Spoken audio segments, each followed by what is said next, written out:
paradise drwy'r byd.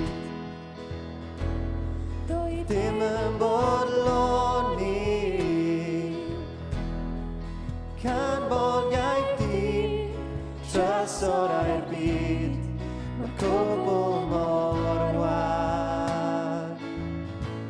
Yna cyffyrddais di, iachau fy nwyfau dyfion, rhoi gobaith a chan, rhoi nghalon a dan, drwy gariad di.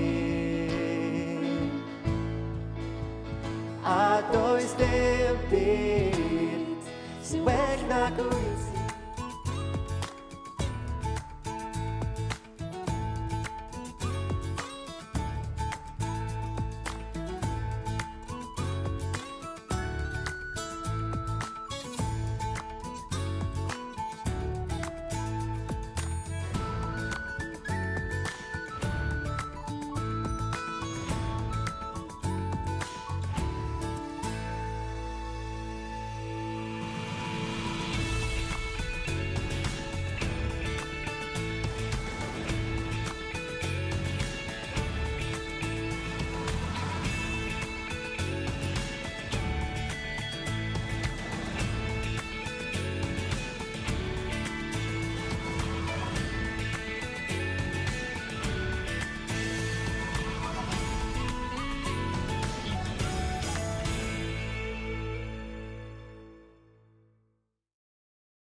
Bore da pawb, croeso i Gersalem bore yma.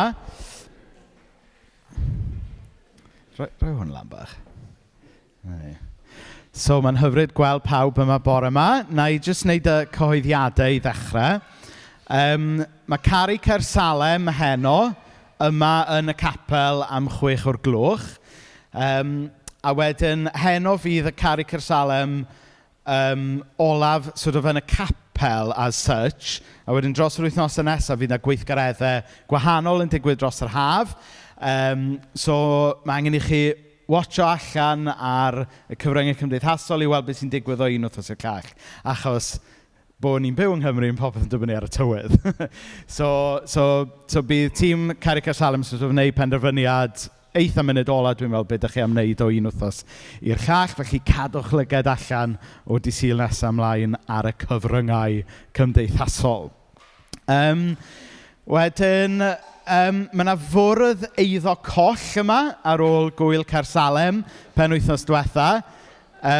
O hanner o pethau ar y bwrdd yn pethau ni, so mae hanner o nhw wedi sortio yn barod. So, os ydych chi wedi gadael rhywbeth ar ôl neu cochi rhywbeth pen wythnos diwetha, mae yna fwrdd ar y cefn fan yna. Beth arall? Dewch fewn, sy'n angen i nif yn lan grisiau heddi. Mae digon o le lawr llawr. A wedyn, yn gweld bod yna rhyw dress code yma bore yma, bod y genod o America, Sul ola, y genod o America efo ni. Pwy gath ddim y memo am y Dungarees? Ges i ddim memo am Dungarees. Na, does dim Dungarees gyda fi chwaith. Pawb sy'n gyda Dungarees i sefyll ar eich traed. O, cynnar, chwarae teg. Da iawn, gwych, wel, llongyfarchiadau. Dyma sut mae traddodiadau yn cael ei sefydlu. So, gwych. Capel y Dungarees. Croeso cynnes i ffrindiau sy'n troi mewn ato ni. Croeso i fy wncl John fyna, sy'n mewn deep conversation gyda'n had ar hyn o bryd. So, croeso i wncl John, sy'n wedi dod o Genefa. So, yeah, ond mae'n siarad Cymraeg. Iawn, so beth sy'n digwydd bore yma yw, fel chi'n gallu gweld, mae Arwel a'r band mynd i arwain addoliad. Dwi'n meddwl mai Siw sy'n arwain y gwaith plant bore yma, a wedyn fydda i yn pregethu. A digwydd bore yma, fydd y tro ola fydda i'n pregethu yma tan mis Medi, achos dwi'n pen y groes wythnos nesaf, wedyn dwi'n cymryd rhywfaint o wyliau. A wedyn, da chi wedi cael taflen am beth sy'n digwydd yn Caersalem dros yr haf. Bydd 'na oedfaon yma. Diolch i bobl fydd yn camu mewn i arwain oedfaon tra mod i ffwrdd. Ond hefyd, sylwch fod yna, fod y grwpiau cymuned arferol yn stopio cyfarfod, mae dal cyfle i chi gysylltu yn anffurfiol a trwy Caru Caersalem a'r grŵp WhatsApp ac yn y blaen. Sori yw'r ffont bach yn fach, ac chi gael... mae ar y sgrin pan ewch chi adre hefyd. So, wnawn ni cychwyn efo gair o weddi, gan i blygu pen mewn gweddi. O Dduw Dad, da ni'n diolch i ti am y diwrnod newydd yma. I ni'n diolch bod ni'n gallu dod at ynghyd bore yma yn enw Iesu Grist. I ni'n gwahodd yr Ysbryd Glân i fod gyda ni yn mawl bore yma.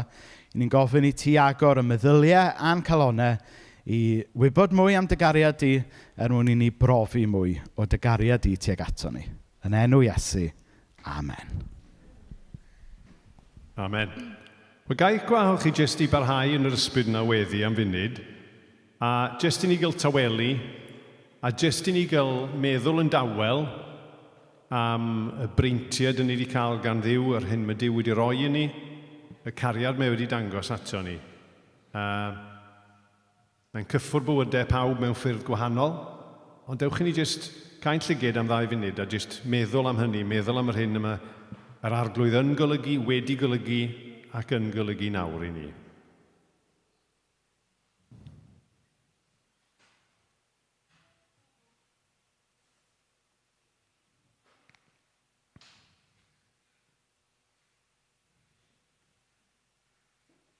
Diolch. Wel, mewn ymateb i hynny, dwi eisiau ni ddarllen salm gyda'n gilydd. Fydd y salm yn ymddangos ar y sgrin. Dim y salm cyfan, jyst rhai adnodau allan o'r salm. Salm 145, adnodau 1 i 10. Dwi'n mynd i dy ganmol di, fy niw am brenin, a bendithio dy enw di am byth bythoedd.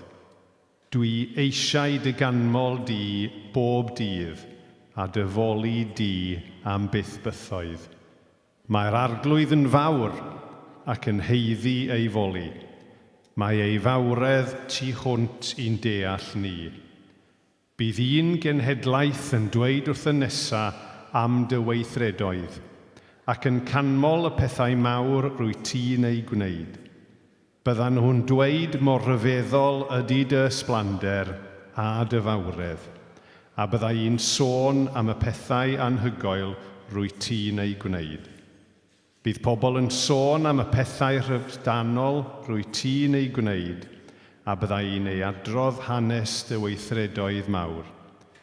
Byddan nhw'n cyhoeddi dy ddaioni di-ddiwedd di, ac yn canu'n llawen am dy gyfiawnder.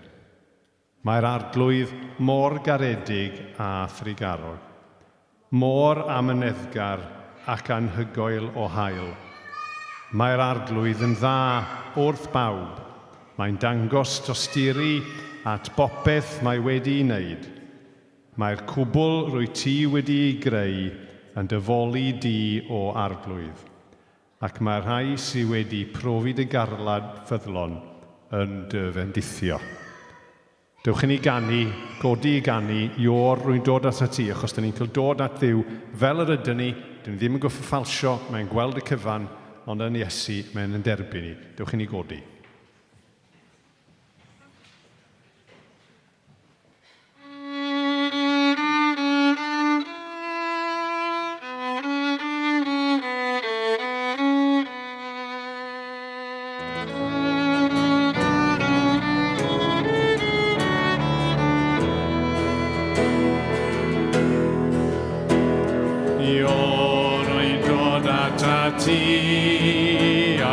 Sefyll o'th blaen fel yr wyf. Rwyf yn dod a fy nghyfan yn nawr ger dy fron. Rwy'n dod at ti ac rwy'n tywall fy nghalon o'th blaen. Rwyf yn ildio beth bynnag sy'n dal fi yn ôl.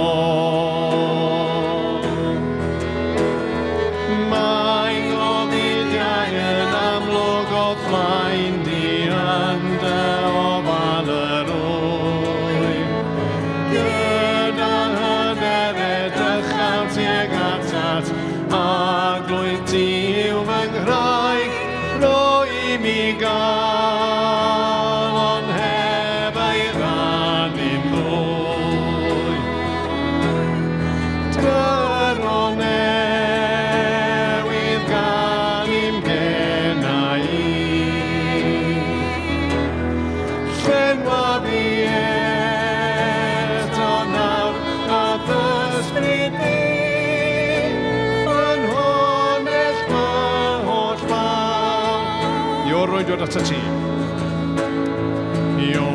Rwy'n dod at y ti, ac rwy'n sefyll o'r blaen fel yr wyf. Rwyf yn dod â fy nghyfan yn awr ger gyfron. Rwy'n dod at y ti, ac rwy'n tywall fy nghalon o ddlaen. Rwyf yn ildio beth bynnag sy'n dal fi yn ôl. Mae ngofydiau yn amlwg o ddlaen di yn y ofal yr wyf. Gyda hyder edrych ar tuag at at, a dwyt ti yw fy nghraig, rwy'n i gael, ond heb ei rannu'n ddwy. Gyro newydd gan i'n genna i, llenwa fi eto nawr a ddysbryd di.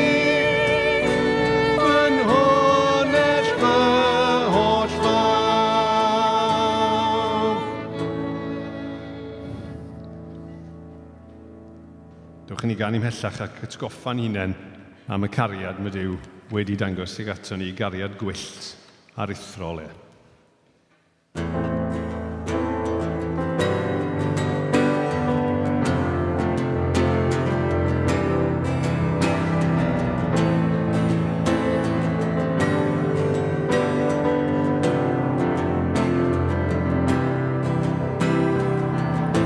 Cym i ni ddeudrin gair fe gennais dros o fi. Ti di bod mor dda i mi. Cyn i ma'n adlu mewn a gladlais arna i. Ti di bod mor hael ata i. O, mae'n mor yfeddol, mor aruthrol, gariad gwyllt fy Dduw. O, mae'n brwydro'n ddyfal, chwilio amdanaf heb y 99. Allwn ni'n talu, dwi'm yn ei heiddi, o'r oes dy hun i mi. O, mae'n mor yfeddol, mor aruthrol, gariad gwyllt fy Dduw.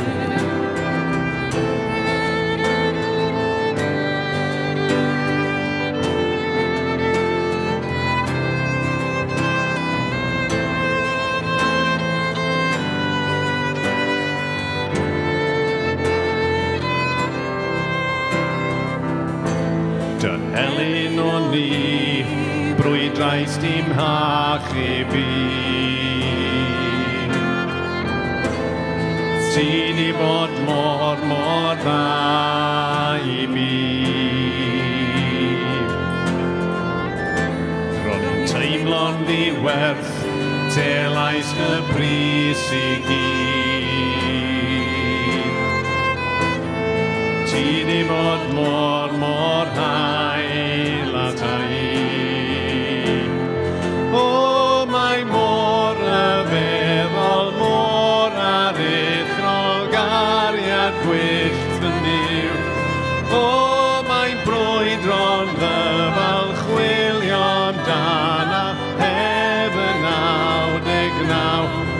Allwn ni'n talu, dwi'm yn ei heiddi, o'r oes dy hun i mi.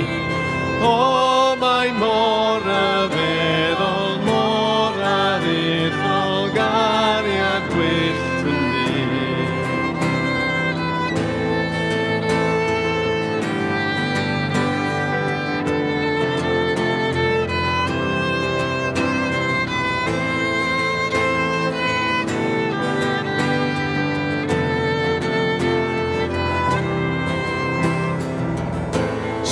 cysgod heb ei oleio, mynydd heb ei ddringo, ti'n chwilio amdana i. Stym wal naw na ei dymchwel, celwi sy'n diogel, ti'n chwilio amdana i. Stym cysgod heb ei oleio, mynydd heb ei ddringo, ti'n chwilio amdana i. Stym wal naw na ei dymchwel, celwi sy'n diogel, ti'n chwilio amdana i. O, mae mor a feddwl, mor aruthrol, gari a gwyllt yn niw. O, mae'n brwydro'n ddyfal, chwilio amdana heb y 99.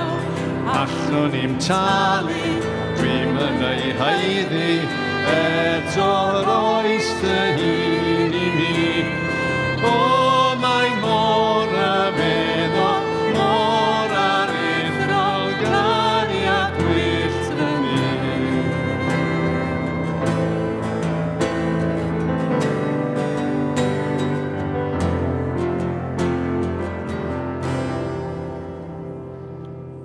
Ie, arglwydd meddyginiaeth i yn ryfeddol. Wyt ti mor amyneddgar. Wyt ti mor hael. Wyt ti mor garedig. Diolch i ti. A dewch i ni ganu nawr, falle can sy'n chydig yn llai cyfarwydd, sy'n jyst wneud i ni feddwl lle fyddwn ni hebddo fe. Lle fyddwn ni heb yr arglwydd. Gapel. Iawn. Ble fyddwn ni?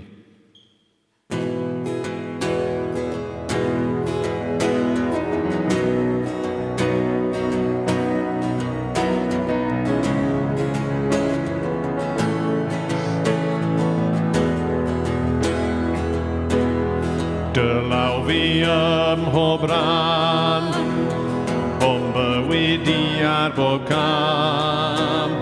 Iesu ti, fi wastad gyda mi. Ble bynnag oeddwn ni, roedd y gwmni di. Iesu ti, fi wastad gyda mi. Ond nid oes sy'n tymor a does na ddim lle, rwy'n arfen fy hun heb weled y wyn. Yn nawr rwy'n yn cofio am hyn, rwy'n yn siŵr ti'n fyddlon i'n a roed wedi ngadael ble. Byddwn ni nawr heb ot ble, byddwn heb dy ganiad di. Rwy'n rhyfeddu at dy wain. O Iesu ble, byddwn ni nawr heb ot ble, byddwn heb dy ganiad di. Dim ond diolch i'w fy nghan. Fach i fy mhob gwedd, hynny allan o'r beth. Iesu ti, fi wastad gyda mi. Dengys mywyd i glir, dy fod yn ei gwella ni. Iesu ti, fi wastad gyda mi. Ble byddwn ni nawr heb ot ble, byddwn heb dy ganiad di. Rwy'n rhyfeddu at dy wain.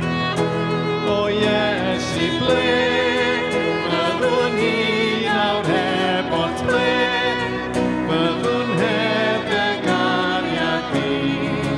Dim ond diolch i'w fy nghan. Ond nid oes sy'n tymor a does na ddim lle, rwy'n arfen fy hun heb weled y wyn.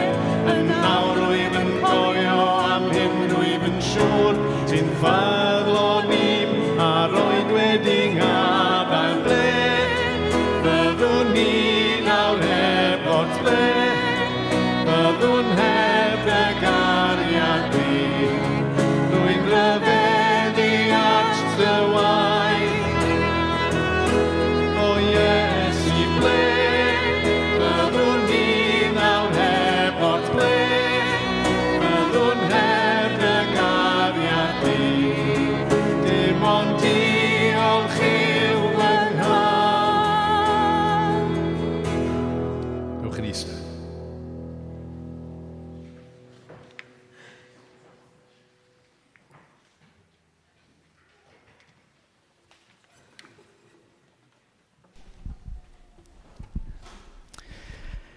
Diolch fawr iawn i Arwel a'r band bore yma. Na ni. Siw, ti sy'n neud gwaith plant? Ti ddim mlaen, ti wedi deithio ni beth ti'n neud o'r plant nawr? Come on, na ni, ti'n mynd disgwyl hyn, na. Na.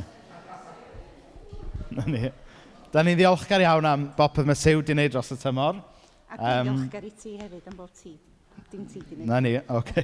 Iawn. Mae'n rhywbeth o diwedd tymor rhaid ni'n ymlaen. Reit. Na ni, be ti'n efo plant fel? O, da ni'n cael hanes Paul a Silas heddiw. A mae'r creduriad yn y carchar. Ond, ella bod ti dipyn mwy cool yn y carchar nag ydy.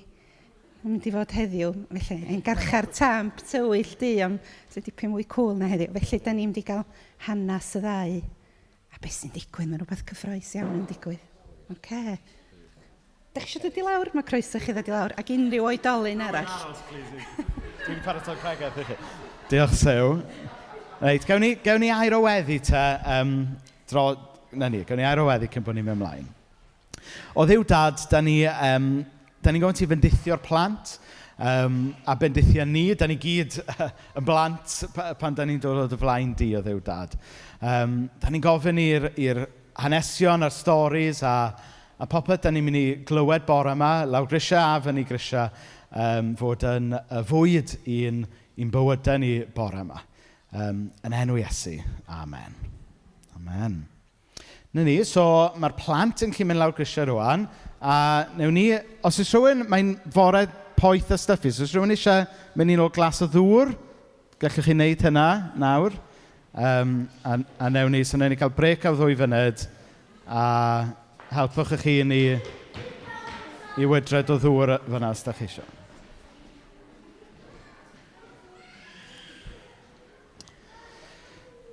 A tra bod rhain ôl dŵr ar plant y gadael, newn ni just...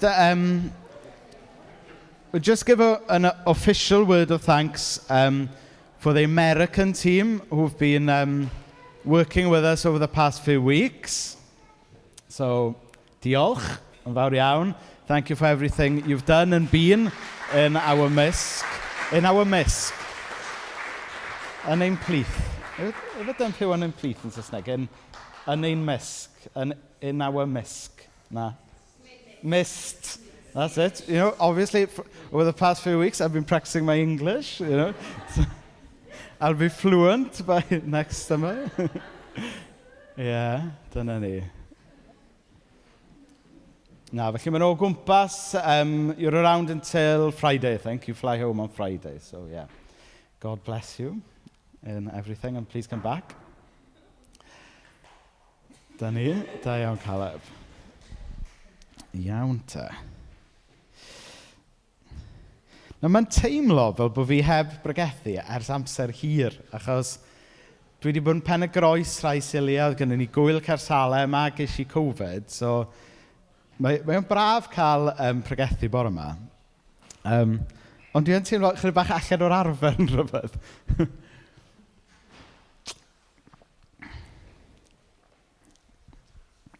Iawn, hold on, rhaid fi gael y slides fyny ar y ffôn.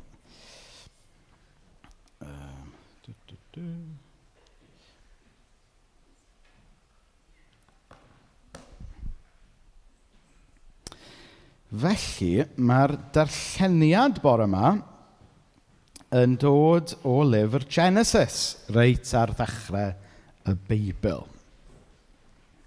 Genesis 2 adnod 15 ymlaen, a wedyn fyddwn ni'n neidio chydig.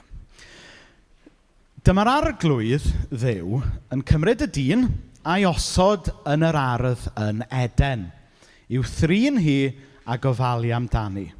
A dyma fe'n rhoi gorchymyn i'r dyn.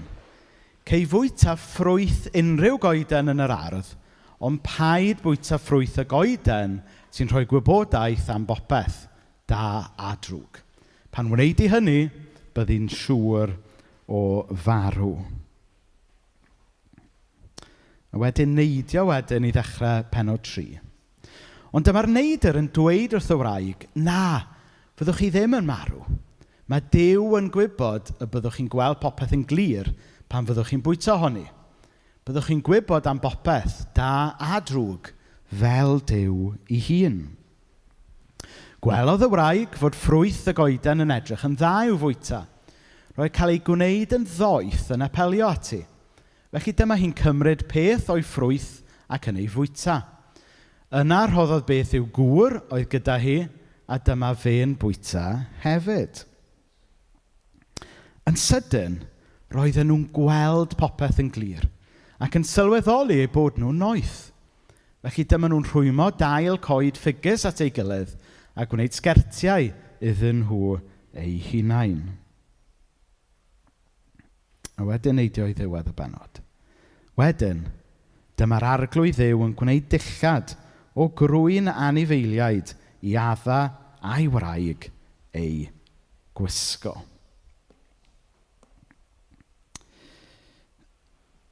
Nawr, dwi ddim wedi dewis y testyn yna achos bod pawb yma wedi wneud dyngrys yw hynna'n. Na. Nawr, mae Genesis, fel da chi yn gwybod, neu rhan fwyaf ohonoch chi'n gwybod falle, yn dechrau gyda cerdd y cread. Da ni'n cael y portread, y ddelwedd hyfryd yma o'r byd perffaith mae Duw wedi i greu.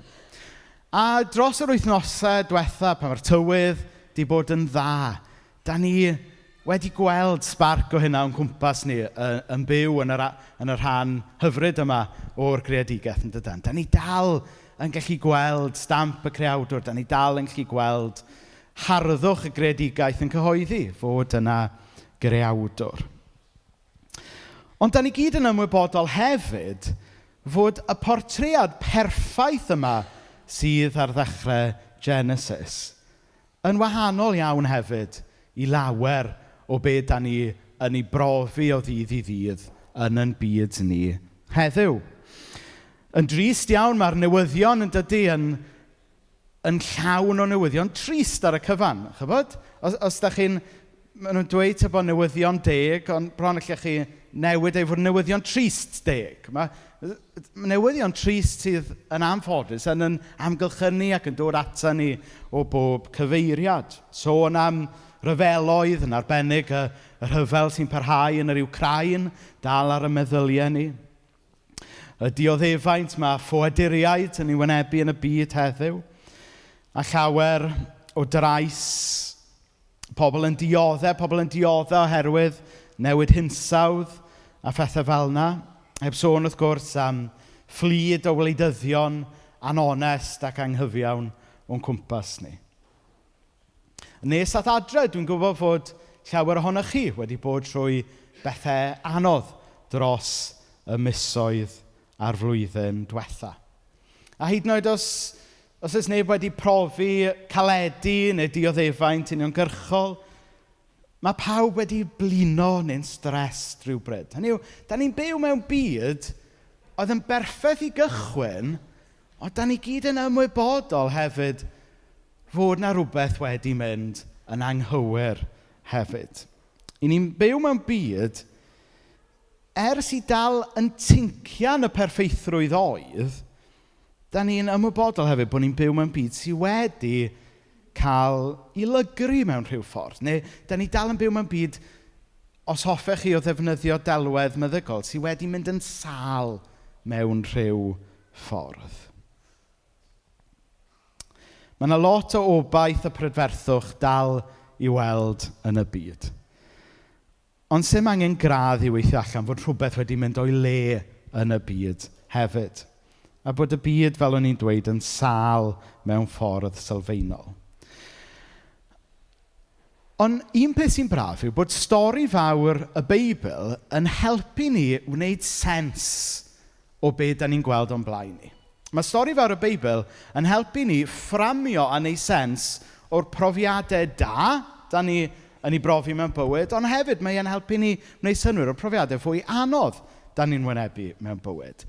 Mae e'n helpu ni wneud sens o sut mae'r byd yma yn gallu bod mor hardd a ffrydferth un diwrnod, ond wedyn y diwrnod wedyn yn cyflwyno dioddefaint a tristwch mawr i bobl.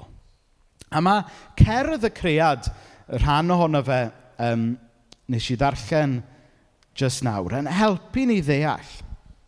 O'n i'n darllen yn adnod 15-17 yna, i ddarllen o eto. Dyma'r arglwydd Dduw yn cymryd y dyn a'i osod yn yr ardd yn Eden i'w thrin hi a gofalu amdani. Dyma fe'n rhoi gorchymyn i'r dyn, cei fwyta ffrwyth unrhyw goeden yn yr ardd, ond paid bwyta ffrwyth y goeden sy'n rhoi gwybodaeth am bopeth, da a drwg.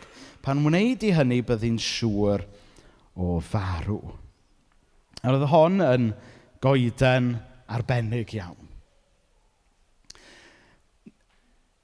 Nid gwers fotaneg sydd angen i ni ddeall beth sy'n mynd mlaen yn yr hanes yma. Dim David Attenborough da ni angen i ddeitha ni beth sy'n mynd mlaen. Ond hydrach, mae yna wirionedd dofn ysbrydol sy'n cael ei ddysgu ni yn yr hanes yma. Mae'r stori mynd mlaen i ddweud yn y benod wedyn. Gwelodd, penod 3 adnod 6, gwelodd y wraig fod y ffrwyth y goeden yn edrych yn dda i fwyta. Roedd cael ei gwneud yn ddoeth yn apelio ati, felly dyma hi'n cymryd peth o'i ffrwyth ac yn ei fwyta, yna rhoddodd beth yw gŵr oedd gyda hi, a dyma fe'n bwyta hefyd. Felly yn y stori yma, maen nhw'n cael ei dweud i beidio bwyta y ffrwyth y goeden, ond maen nhw eisiau cymryd y ffrwyth o'r goeden. Ond wrth gwrs, nid y goeden oedd y broblem, ond yn hytrach y ffaith bod nhw rhywsut eisiau bod ar yr un lefel â Duw. Bod nhw eisiau bod yn dduwiau yn eu byd nhw eu hunain. Bod nhw'n meddwl bod nhw'n gwybod yn well na Duw. Bod gan Dduw gynllun i'r byd ac i'w bywydau nhw, ond bod nhw'n meddwl na ni'n gwybod yn well. Dyna sy'n mynd mlaen fan hyn. Ac os da ni'n onest, mae hwn yn helpu ni ddeall, yn dydy? Beth sydd yn mynd yn anghywir yn aml yn bywydau ac yn byd ni. Bod ni'n meddwl gallwn ni gymryd pethau mewn i'n dwylo'n hunain a gallwn ni lunio cynllun gwell. Problem Adda ac Efa oedd bod nhw eisiau bod ar yr un lefel â Duw. Ac o'n i jyst yn meddwl, mae rhywbeth ironic am hynna bod Adda ac Efa eisiau bod ar yr un lefel â Duw, achos be mae Duw yn gwneud filoedd mlynedd wedyn yw dod ar yr un lefel â nhw mwyn i achub nhw'r broblem. Mae yna rhyw paradox hyfryd fyna, fi'n meddwl. Wedyn, sydyn reit, mae gyda ni neidr sy'n siarad yn camu mewn i'r stori. Nôl i adnod 4. Dyma'r neidr yn dweud wrth wraig, na, fyddwch chi ddim i gyd yn marw. Mae Duw yn gwybod y byddwch chi'n gweld popeth yn glir pan wnewch chi fwyta. Byddwch chi'n gwybod am bopeth, da a drwg fel Duw ei hun. So beth sy'n digwydd fan hyn nawr? Wrth bod nhw'n cymryd, wrth bod y neidr yn siarad, dyma le mae'r eglwys dros y canrifoedd yn galw yn pechod gwreiddiol. Lle mae problem sylfaenol y byd am problem ni yn dod mewn i'r stori.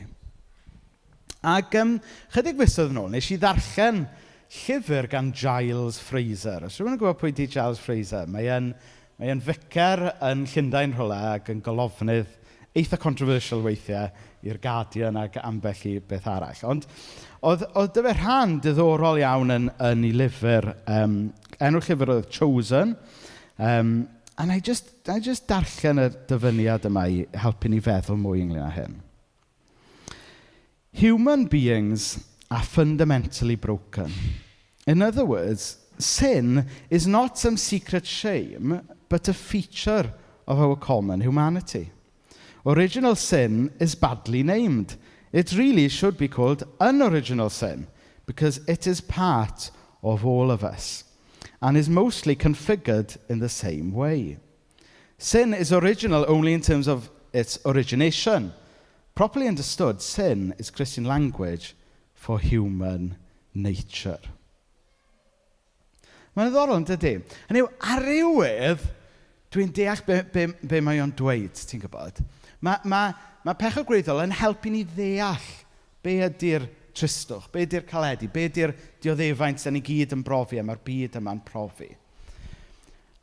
Ond dwi ddim yn hollol gyfforddus gyda'r syniad mae dyna'n sylfaenol yda ni. Achos be dyn ni'n sylfaenol yw be na Duw greu i ddechrau. Cyn bod pethau'n mynd yn wrong, a be mae Duw trwy Iesu eisiau ei adfer yn ôl i'w fwriad gwreiddiol. Ond eto mae'r dyfyniad yn helpful. Mae'r stori yma o Genesis, dwi'n meddwl, yn helpu ni ddechrau deall y salwch, os hoffech chi, sydd wedi heintio'r byd, a sydd wedi effeithio pob un ohono ni. A be mae'r Beibl yn galw'r salwch yma ydy pechod. Nawr, yn syth ar ôl i Adda ac Efa fynd mewn i'r picil yma, mae yna ddau beth yn dod ar ei rhan nhw. Ac i ni'n cael blas o hynna'n adnod 7. Yn sydyn, roedden nhw'n gweld popeth yn glir, ac yn sylweddoli bod nhw'n noeth. Felly dyma nhw'n rhwymo dail coed ffigus wrth ei gilydd a gwneud sgertiau iddyn nhw eu hunain. So mae yna ddau beth yn dod i ran o brofiad Adda ac Efa fan hyn. Y cyntaf ydy euogrwydd, a'r ail beth ydy cywilydd. A mae'r ddau beth yn linked i'w gilydd, ond eto'n ddau beth gwahanol. Mae euogrwydd yn derm cyfreithiol, yn dydy, yn derm sy'n perthyn i'r byd cyfreithiol. A mae yna lot o ddelweddau trwy y Beibl ynglyn â'r broblem gyfreithiol yma fel petai. A dyna pam bod llawer o'r eglwys a diwynyddion trwy'r canrifoedd wedi rhoi pwyslais ar sortio allan y broblem gyfreithiol yma. A mae'r apostol Paul ei hun yn trafod sut mae pobl euog yn gallu dod yn ddi-euog a bod nhw'n rhywsut yn rhoi pwyslais i gyd bod Iesu yn rhyw fath o better call Saul cosmic, chi'n gwybod. Mae hwnna'n cultural reference, mae dim ond rhai mynd i ddal.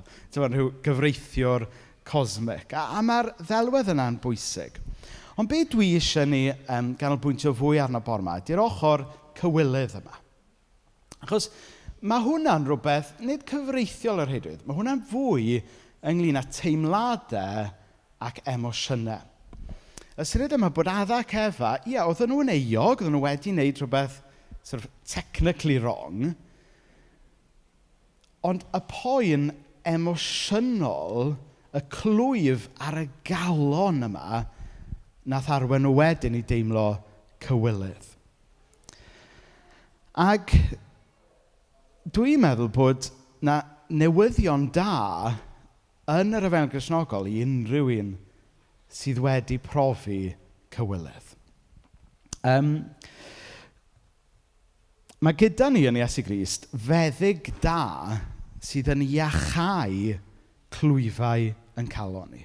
Yn Iesu Grist, mae gyda ni feddyg da sy'n gallu ni iachau ni o bob cywilydd da ni yn ei brofi ac yn ei gario. Mae'n siŵr yn bod ni gyd wedi teimlo cywilydd o wahanol fath. Mae'n ddiddorol, mae pobl Caernarfon, maen nhw'n defnyddio cywilydd fel rhyw fath o phrase fel, cywilydd, ti'n bod? Fel rhyw fath o derm ffwrdd â hun, dydy. A mae'n ddiddorol, dydy. Ond mae cywilydd dwfn yn wahanol, dydy. Mae'n creithio ni. Mae fe'n effeithio sut da ni'n gweld yn hunain. Mae'n effeithio sut da ni'n poeni mae pobl eraill yn gweld ni. Mae cywilydd yn emosiwn, wath ni fod yn onest, ydy'r eglwys ddim wastad wedi delio gyda fe'n iawn. Da ni'n gallu neud i bobl deimlo cywilydd a bod pobl ddim yn teimlo bod nhw'n gallu bod yn rhan o'r eglwys os dyn nhw'n teimlo cywilydd, tybod. Ond dyle fe ddim bod felly. Achos mae'r Efengyl Gristnogol yn dweud fod na faddeuant i bobl sy'n teimlo cywilydd. A fod Iesu'n cymryd yn cywilydd ni arno fo yn hun i ni gael ail gyfle a cyfle newydd. A cyn mynd ymlaen, dwi am fynd nôl at dyfyniad arall o'r llyfr Giles Fraser. And I just darllen o wedyn I ddweud pam. The concept of original sin is condemned as harsh and judgmental, as if to speak of human beings as ontologically sinful is somehow to rubbish them and denigrate the beauty of human life. Talk of sin instinctively feels repressive. In fact, the reverse is true. For if our wills are corrupted by Adam's fall, and human beings are congenitally incapable of moral perfection, the message of original sin, then it is a profound cruelty to require perfection of us. Mae hwnna'n ddiddorol yn dydi? So be mae Giles Fraser yn trio deud ydy, pan da ni'n meddwl am bechod, yn arbennig pechod gwreiddiol falle bod ni'n meddwl, mae hwnna braidd yn drwm. Dydy pobl ddim eisiau clywed bod nhw'n bechaduriaid. Da ni ddim wedi dod i capel heddiw Rhys i deimlo'n wael amdano ni'n hunain.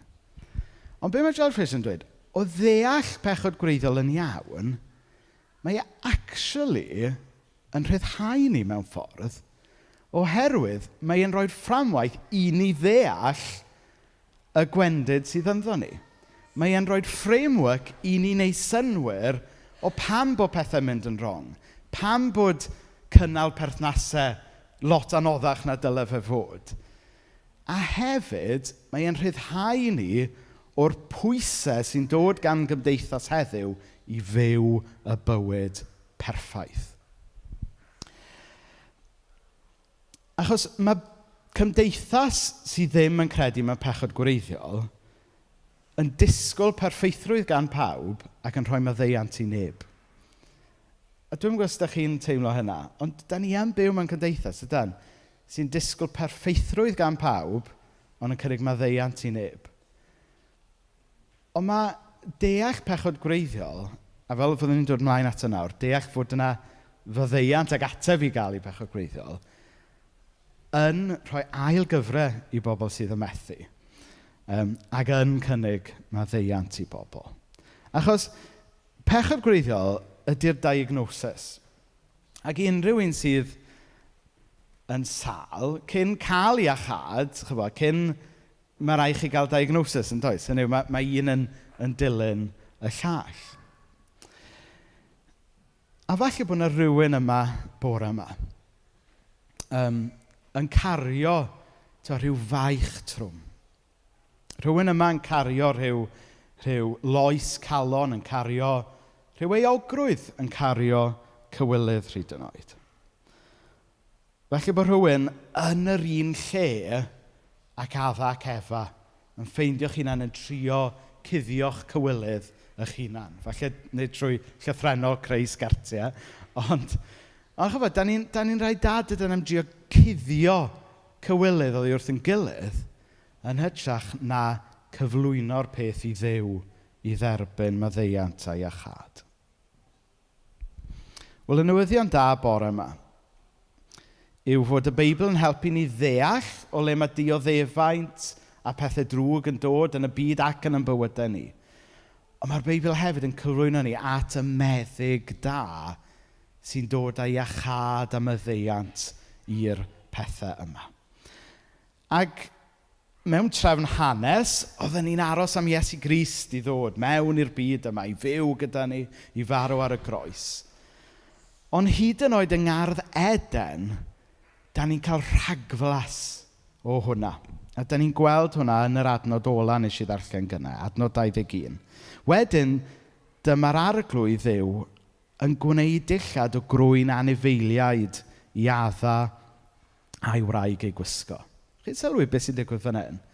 So, mae adda ac Efa, maen nhw'n trio cuddio'u cywilydd ei hunan yn neud y sgertiau yma, ond mae Duw yn camu mewn i'r stori, a mae yn delio efo'u cywilydd nhw. Mae hwnna'n hyfryd yn dydi? Pa mor hyfryd yw hwnna? Da ni yn byw mewn cymdeithas lle mae yna wendid neu bai neu pechod yn mywyd rhywun, a da ni'n byw mewn cymdeithas drist iawn, neu ddrwbio mewn y cywilydd, neu ddrwtio rhywbeth mewn, neu ffys amdano fe. Ond mae Duw yn y busnes o rwbio cywilydd allan. A mae hwnna yn newyddion da. Dyna yw newyddion da ar y fengil. Mae'r byd yn rwbio mewn yn gwendidau a'n pechodau ni. A wath ni fod yn onest, mae'r eglwys weithiau wedi gwneud hynny. Ond y newyddion da yw fod Duw yn y busnes o rwbio allan cywilydd. Wedodd rhywun unwaith, he hasn't come to rub it in, but to rub it out. A fi licio'r dyfyniad yna. Llawer rhy aml dyn ni'n told you so, ac yn y blaen dyn ni'n deud wrth ein gilydd, ond na. Mae Duw yn gweld ni yn ein gwendid, yn gweld ni'n methu, yn gweld ni yn ein cywilydd. A mae e'n delio fo'r cywilydd yna. A mae wedi delio fo fan y ffordd mwy amlwg drwy gymryd y bai i gyd arno fe ei hunan yn Iesu Grist. A pan oedd Iesu farw ar y groes, nath e gymryd yn cywilydd ni i lawr gyda fe. Fel yn bod ni ddim yn gorfod byw mewn cywilydd bellach. Fedrwn ni fyw nawr gyda heddwch cydwybod. Fedrwn ni fyw fel pobl sydd dan law y meddyg da. A dwi am orffen drwy jyst dyfynnu'r hen bennill yma gan Thomas Jones o Ddimbych. Mae'n hyfryd, mae hanner cyntaf yr bennill yn gofyn y cwestiwn, a oes gobaith am achubiaeth, a oes maddeuant am bob bai? A oes hedd a meddyginiaeth? Oes na heddwch i gael i fyd sydd eisiau heddwch? Oes yna feddyginiaeth i gael i bobl sal fel ni? A oes ceidwad i'r fath rai? A wedyn ail hanner. Oes, medd Duw o'r nef yn eglur, mi ddarperais aber llawn, y mae hedd a gras a chysur gen i'n rhoddion parod iawn. Ac o'n i'n teimlo ar ddiwedd y tymor fel hyn, mae dyma oedd y neges o Duw di roed ar ynghalon i rannu efo chi. Dwi'n ymwybodol gweithio'r tywydd braf hyfryd yma, fod yna bethau trwm, fod yna pethau anodd, fod yna bethau anodd mynd mlaen yn y byd ac y mywyd llawer o deuluodd yr eglwys yma. Ond o'n i eisiau chi wybod fod gyda ni feddyg da sydd yn gweld ni yn doluriau, sydd yn gweld ni yn beia. Ond mae e'n feddyg da sydd yn y busnes o iachau y byd clwyfedig yma a sydd eisiau iachau eich calonnau brywiedig chi. Mwyn i enw. Amen. Mae'r band am ddod fyny nawr. A gai wahodd pawb i godi ar yn traed. A newn ni just... Neith y band just cychwyn chwarae'n dawel a wedyn na i weddio drosto ni. A wedyn, ie.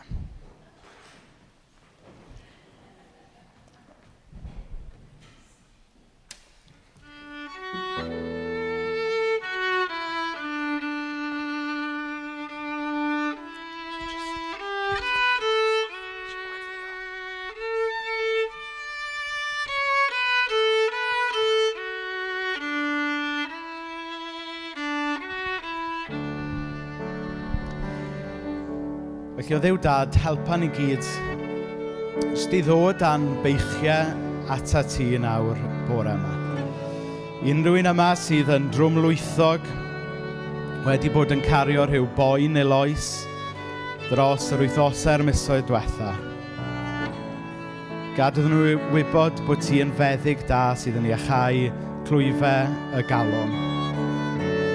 Os rhywun yma yn teimlo pwys euogrwydd neu cywilydd pechod o Dduw Dad, gadw nhw wybod fod yna fyddeiant i gael yno ti. I unrhyw un o Dduw Dad lle mae pwysau a poen y byd o Dduw Dad wedi bod yn faich mawr yn ddiweddar. Gadw nhw wybod bod ti yn ysgafnhau y baich a bod dy iau di yn ysgafn o Dduw Dad. O Dduw Dad, helpa ni gyd ddod ato ti y meddyg da nawr mwyn derbyn maddeuant, derbyn gras a camu mewn i'r bywyd newydd wyt ti'n rhoi yn rhodd i ni.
mi adrodd y fendydd.